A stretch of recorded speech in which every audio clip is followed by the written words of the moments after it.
So, Lolo Cocheros, for today's video, magsha-shopping tayo dito sa Uniqlo, Japan. And we will try the self-check-in counter.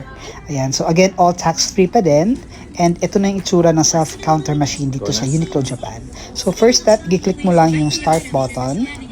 And then, after clicking the start button, tatanungin ka kung meron kang Uniqlo Japan app. So, in our case, no. And then, after that, we put the item or items dito sa box. Ayan, so, I bought sunglasses kasi medyo mainit pa dito sa Japan. And automatic na yun i-read ng system. So yan, may price na 1,990 yen, but that's equivalent to 800 pesos. And then you click next. And then you click how many item para i-verify. So one item lang. And then tatanungin ka kung magpa-purchase ka ng plastic bag. So no. And then after that, i-click mo na yung payment options mo.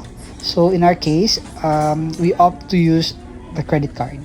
So, yung first try namin, ginamit namin yung Metrobank na credit card. Ayan. Insert the card doon sa may POS machine sa gilid. But unfortunately, yung Metrobank na credit card, hindi siya binasa. So, ganun talaga, merong mga Philippine bank or Philippine credit cards na hindi siya babasahin. So, you really have to bring another one. So, in our second try, we used the BPI Gold. And fortunately, nag-work na siya. Payment go through na.